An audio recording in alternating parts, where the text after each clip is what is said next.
Coming up next, most will see Russell Wilson and Aaron Rodgers facing off in the tundra. Yeah, can Russell Wilson give this team an emotional lift? Don't forget the Seahawks, 3-5. It's not a must-win game, but it's very close to that for the Seattle. That's coming up next right here on CBS as we welcome you back to Studio 43 and the NFL Today update. JB along with Boomer, Nate, Coach, and Phil as we get you caught up on today's action. All right, let's start with the Buffalo Bills at the New York Jets. Isaiah McKenzie takes the ball up the middle, 8 yards for the touchdown. Put Buffalo up 24-3, leading 45-10. Cleveland Browns, New England Patriots, Mac Jones. Who was he looking for? Oh, he finds Hunter Henry. 2 touchdowns for that man. Mac Jones, 19 for 23, 3 touchdowns. They win big. Good one, Nico Bouquet is going to take this run right here and go 42 yards. The PAT was missed. 2 field goals by the Steelers. This game right now is 16-16 going to overtime. And how about this one down in Tennessee? The New Orleans Saints, Trevor Siemian, Marquise Gold-Callaway. Second touchdown of the day right there. Got a 2-point play, gets pushed back because of a false start.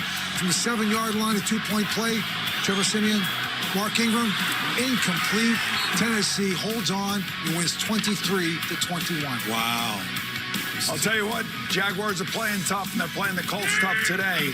This is going to be Jonathan Taylor. He had 107 yards in the first half, only has 116 total yards, so has not played all that much in the second half because the Jaguars' offense has been moving the ball.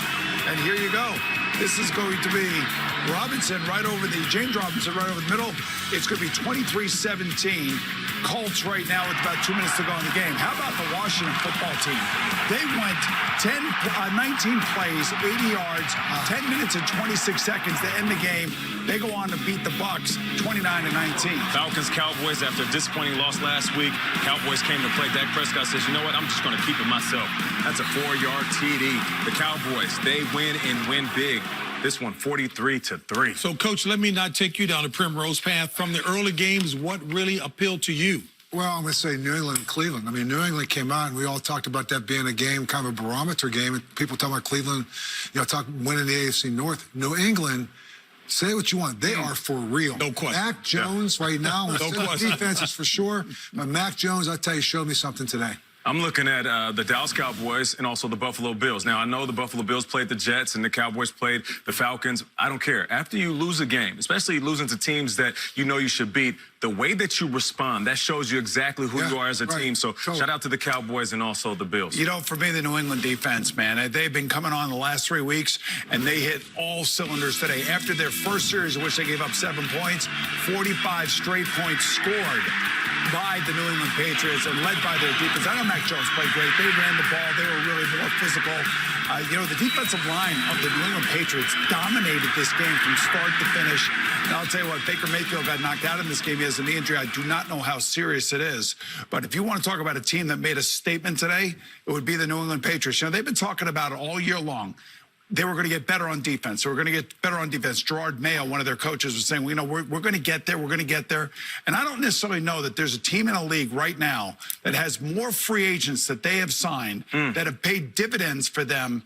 Usually you can't win with free agents. Isn't that what they always say? You got to draft and you got to be, got to be homegrown. The diamond in the rough guys and all that stuff. Man, I'll tell you, from Bourne to Judon to Hunter Henry, Johnny Smith. Yes. Yeah, I mean, just keep going. So, well, listen, this defense, when you look at New England, this is old school. They are 3-4 defense, and they have 2 linebackers, Dante Hightower and Jawan Bentley. They're 255. Who in the league has guys that big anymore? Everybody's 215 and will run sideline to sideline. So they're big up front, stop the run, and they've built this team, a lot of this team, around having an excellent secondary, which they have. And you look at the schedule, the one team that came out of this today, the Tennessee Titans, are finding ways to win without Derrick Henry. It's not pretty at times. The defense has to step up and at opportune times and get off the field. And Ryan Tannehill doesn't turn the ball over. I know he did the one, but the penalty brought it back. They're going to have to win this way, and this could be how they do. But when you look at their schedule, to me, they have a clear-cut favor right now for home field advantage. Can I ask you about the point that Boomer made about getting free agents to get it done? Most of the time you think, hey, give me the core of guys I've had before. But to assemble that number of free agents and then to be in a groove really speaks strongly about Belichick. And it's the veteran free agents, too, right? Because coming up there and veteran free agents, what do you go to a place? You only go there and win. You know, you have a chance to get your money, and you get that early in your career, but you go there to win. Because you play in the National Football League long enough, yeah, it's about the money, but you know what? When you put your life into something, you want to have it rewarded. And Bill Belichick has got a winning culture up there. And people go up there and say, you know what? What's missing from my resume? A chance to win a championship. And I've been a free agent twice in my career, and I didn't get it right away. It doesn't happen in training camp. It doesn't even happen in the first part of the season. But to your point, Boom, it seems like this team is figuring out, but more importantly, these free agents are finally comfortable within this offense. You look at Hunter Henry and the way that he's running around the tight end position, Kendrick Bourne, it seems like these guys have been in the system now for a few years, but it's just that they're figuring it out. Well, they practice so much, they feel like they've been in the system. That's true. But, you know, Bill, you talk about Ryan Tannehill. Let's look at what he did today. He was 19 of 27. And look, there's more, I think, more pressure on him without Derrick Henry, but he's not afraid of it. Nice crossing route that time. And, you know, again, the pocket, they're such a big physical team on the defensive side and their offensive line. I know they don't have Derrick Henry, but it's still a good pass-blocking offensive line. And Tannehill just does a good job of buying time. And there you see it, 19 of 27. Trevor Siemian, nice solid day by him, too. 213 yards, 1 passing touchdown for Tannehill. Hey, here's some real football insight. Tannehill's a good guy. I'm happy for him. And afterwards, it was Tannehill talking with our guys. Ryan, congratulations. And I first want to start with you. You missed practice on Friday with an illness. How are you feeling out there today? I've been better, but I was glad I was able to come out and play, and just proud of our guys, the way we battled through. You know, I think, you know, I was dealing with a little illness, but we all battled through something. So proud of our guys, the way we found out a way to come away with a win. Yeah, and the Saints nearly complete the comeback, but your defense, 4 sacks on the day, a huge stop on the goal line with 5 minutes left. What can you say about those guys and the physicality of this game today? They've been playing great. You know, hats off to those guys. I love watching them fly around and make plays. You know, they came up huge again today. You know, that 2-point play there at the end was awesome. Just to see them come away with the stop and seal the win. A 6-game win streak for you guys now and a 1.5 lead in the conference. What do you like most about the way your team's playing right now? We find a way to win. You know, we compete, come out every week. Doesn't really matter what's going on. We've been short guys have been injured, banged up. But we find a way to come out, compete, and find a way to win. Ryan, go get some rest. Feel better. Thank you. Thank you. Instant update for you guys right now. It's going to be the Carolina Panthers. Look who's back. It's Cam Newton. He's going to take the ball. Shotgun. He's going to run around the end now. He scores a touchdown, but he also is going to get flagged right here because he decides to take his helmet off and show you, hey, everybody, it's Cam Newton. How you doing? How's it going? Doing well.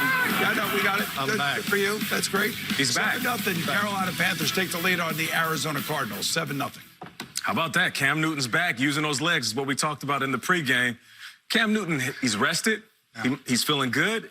His legs are good, and maybe his arm's even better. We'll see when he starts throwing the ball.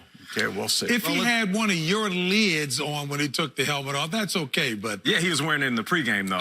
But it's good to see Cam Newton back, though. No doubt. It is good to see him back, and he's back, and they needed him. But yeah, we'll see. I mean, you know, he didn't get to that pylon real quick. How about he scored the touchdown. I know he did. I know he. It's about power, Bill. It's not about speed. That's what he is. But, you know, it's going to be interesting just to see how they play against the Arizona Cardinals. Can this defense hold up? And can Matt Rule and Joe Brady kind of change their offense and make it, you know, I don't know, just keep it simpler, whatever, so you don't make mistakes. If they can do that, then this team has a chance to beat anybody. Phil Simms gave us some nice copy points going into the late game. Seattle at Green Bay. Talk about what's coming up, Boom. Well, we know it's coming up. We know Aaron Rodgers is coming up, so he's coming back from COVID. We'll see how he handles this. Remember, today's weather feels like about 25 degrees on the field today at Lambeau. He's coming off of COVID.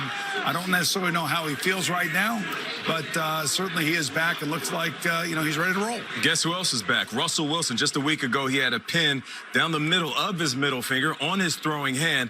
I had the same injury. I couldn't grip a ball shortly thereafter, but he made it back sooner than expected. We'll see how he throws the ball today. Is there any better combination than to Aaron Rodgers to that guy right there, Devontae Adams? He's 4th in the NFL in catches, 4th in the NFL in yards, and those two have a special connection.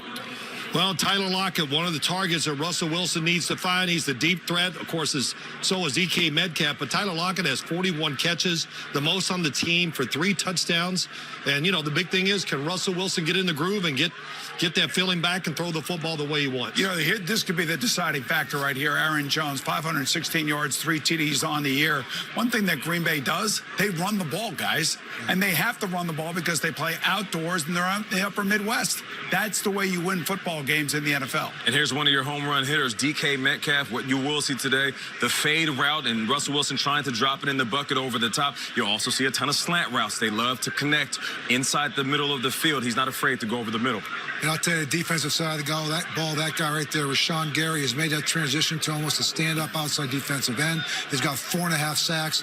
Big part of the resurgence of the Green Bay defense. And Jamal Adams, the safety for the Seattle Seahawks, can he get more involved in the game? We used to see him sacking the quarterback last year, interceptions and that. Haven't seen it this year. 55 tackles is his resume so far. We have the Eagles at the Broncos as well, and there's Jalen Hurts. He's got 11 touchdowns and 4 interceptions. He'll be going against one of the best defenses in the NFL, even though it did make Coach Cowher's top 5 in the pregame show. And how about old steady Teddy Bridgewater? 19 for 28, 1 TD last week in that big win over the Cowboys. 70.2 completion percentage. That is the 3rd highest in the NFL. Looking for a big-time game and a big-time. And before we get to Bill Cowher, let me just let you know that Indy did get it done. A final. Indy, boom, get it done over Jacksonville, 23-17. Look, give Jacksonville some credit as well, too. I mean, battling back. These guys are headed at least in the right direction. And, Boomer, what were you busting Bill about in terms of his defense? Well, you know, he gave us his top 5 defenses going into this weekend, and he left Denver off that list. And, you know, they're actually one of those defenses that hold opposing offenses under 20 points per game. Yeah. Back to that Seattle Seahawks and Green Bay Packers game. Phil, you said it. This is a must-win game for Seattle. This is a turning point in their season. Russell Wilson coming back from injury, and then Aaron Rodgers. How is he going to play? We like to say when Aaron Rodgers is mad or frustrated at something, he lights the league up. So let's see how he plays. We always know this game right here, it gets a little bit dicey at the end. But, you know, we talked about he's only missed a week. I mean, you're talking about Russell Wilson missing 4 weeks. Yeah. He's not played in 4 weeks. That's a long time. Yeah. So I think for both these quarterbacks, it's going to be a little rusty early. And so it'll be interesting to see how they cut folds and how quickly they feel comfortable to opening up the offense. Yeah. I'll probably be wrong in saying this because that's when Aaron Rodgers, you know, he can get involved in a game, I think, easier than Russell Wilson because they have a great short passing game, throw it in the flat, screens. They run a ton of picks, all that to make it easy on the quarterback and make it easy on the guys catching the football and get the football to the guys he wants to. Devontae Adams and Aaron Jones. Also remember this, you know, Green Bay loses a game last week to Kansas City that if Aaron Rodgers is there, they're not losing. Right, they're gonna win. You know, they have to win this game today. They get a break because Tampa goes on the road and loses to a Washington football team. Yeah. But who shows up today and decides to play? The Dallas Cowboys. They actually smoked the Falcons. So Green Bay needs this to keep pace with the Falcons to be the '1 seed. I mean, the Cowboys, the #1 seed in the NFC. No doubt. And you mentioned Devontae Adams and Aaron Jones, 2 playmakers. They're the superstars. That's part of that three-headed monster with Rodgers. But keep your eye on Randall Cobb. It seems like ever since he put that Green Bay Packers jersey on, it's like he went back to the future, man, playing like he did years ago. Well, I'm going to take a page from what you said earlier in the pregame. Jamal Adams, you need to show up in this game. Yeah. Because that's a guy that's going to be a big difference for them on the defensive side of the ball. And, of course, Aaron Rodgers brought Randall Cobb back, so he's going to look for him when it's a big moment. That's which right. he's done, and it's worked out well. Yeah. Expectations are always high. Let's see what they can really deliver. Seattle, of course, at Green Bay. That's coming your way, Nate. When? Next. It's going to be a good